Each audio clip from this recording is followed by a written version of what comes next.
Hello all, welcome to this session. In this session, I'm going to explain about last XPath function. So let's get started. Using this last XPath function in XPath expressions, we can locate the last positioned element. How? Let me demonstrate it practically so that you can understand it in a better way. Okay. So for that, I'll open this browser and take you to the sample application page, omayo.blogspot.com. Once you are taken to this website page, I'll right click on this page on some blank area and select inspect option. Then I'll get this Google Chrome DevTools. Now here on the right side, I'll click on this double arrow symbol. And here I'll be selecting the selector sub. Now here, I want to find out all the elements on this website page which have the input tag. We already know, right, how to do that. On this website page, what are all the different elements on this page which have the input tag name in their HTML code. So how to do that? /input. Okay. When you press enter, you see how many elements are coming? Total 34 elements are matching. That means there are total 34. In this 34 elements, what is the last element?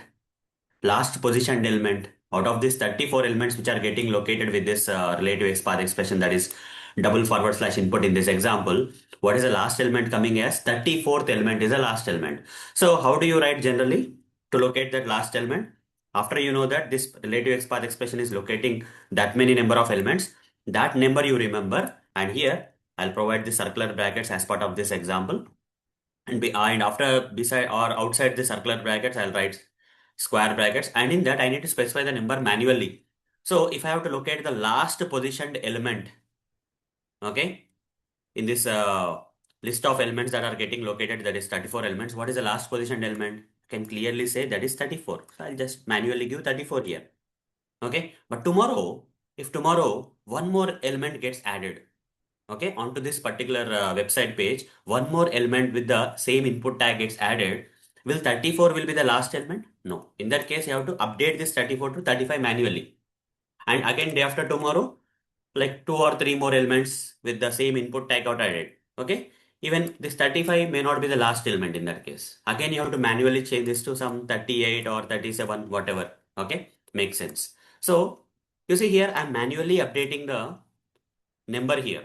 Okay. After finding how many elements on this web page manually, that is by typing this relative XPath expression and finding that so many elements are there. In that last positioned element, I have to enter manually by giving that number. But this number may keep changing, right? This website may not be constant. Developers keep on changing or updating this application page, and they may add few more input tag elements on this website page. So earlier it may be 34. It may not be 34 in the coming days. It may be 35, it may be 37, it may be 40. We don't know. But no matter what, okay, how many elements having the input tag on this web page are available? If you want to find the last one, no matter what, without updating this number manually, instead of giving that 34 and locating that element, in place of that number, you provide this last XPath function.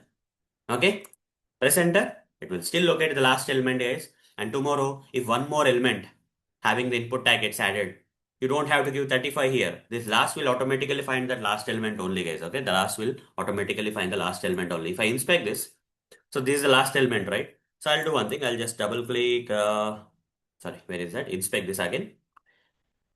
So I just want to edit it. Select one line. Again, okay, again it gone. Fine. Inspect this. So this is HTML code, right? Right click here and simply say there will be some option like edit, guys. Okay, edit as HTML. Select that. Now you got this, right? Copy this.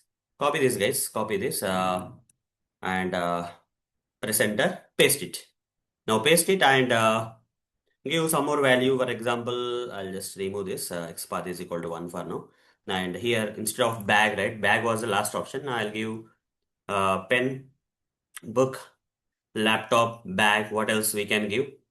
We can give eraser or something. I'm just giving something. Okay. If one more element, that means I'm manually adding one more element having the input tag name here. Not only one more, I'm going to add one more along with that eraser, pencil, pen, pencil. I'll add pencil here. Okay, pencil like that. Any number of input tag elements I can add to this website page. Now, if I give 34 here, You see, there are few more input elements. This is the last one, but last but two is getting located because this website page got located and we are still depending on 34 elements, which was the last thing. Okay. Before the website page got updated with this two more extra input tag elements, 34 was the last. So now I have to give 36, guys. If I give 36, then it will locate. Total 36 it has become. Input tag elements are 36 now because I added two more. So instead of manually updating from 34 to 36, just give last to say it will locate the latest one. If I remove one of them, again if I inspect this and right click, okay, inspect this and then carefully right click here and say edit as HTML and remove this tags. Okay, one of the tag I'll remove. Even again I inspect this one also. Okay, right click, edit as HTML, remove this one also. So if I press okay, just select here. If I press enter, okay, this element didn't get removed. Let's see. It got removed actually, but not got updated. Okay, now it got removed. Now press enter. You see, the last element is getting located. So it doesn't matter how many input tag elements are there. Out of that last, okay, the last positioned element will be located. Whether it is 34, 36, 100, doesn't matter. The last positioned element will get located, irrespective of whether this particular web page is getting updated with a good number of input tag name containing elements, or it's getting removed also. Okay, so hope guys you understood right how the last will be coming to use. Okay, so if you want to locate the last positioned element on the website page with the help of an XPath expression, and if that web page is getting updated day to day and the count of this elements, the number of elements is getting changed, to find the last one I cannot depend on the number. I cannot manually enter the number there. Instead I have to put the last XPath function in the XPath expression to overcome this problem. It will at any cost will find the last positioned element. Okay, fine. So here double forward slash, I'll give an example here. Instead of writing like this, we can write both the ways. But if you see that the particular website page is getting updated, okay, this will also find the last element, last positioned element. But if the website page is getting updated with good number of input tag elements, or the count of the input tag elements on the website page is getting changed day to day, we don't know what will be the last every day. Someday it will be 34, someday it will be 36 and all. Then I cannot depend on this kind of XPath expression. Rather, I'll depend on this kind of XPath expression where, so instead of giving 34 or something, I'll give last function. Okay, last function I'll give. Okay, done. So that's all for this session. See you in the next session. Thank you. Bye bye.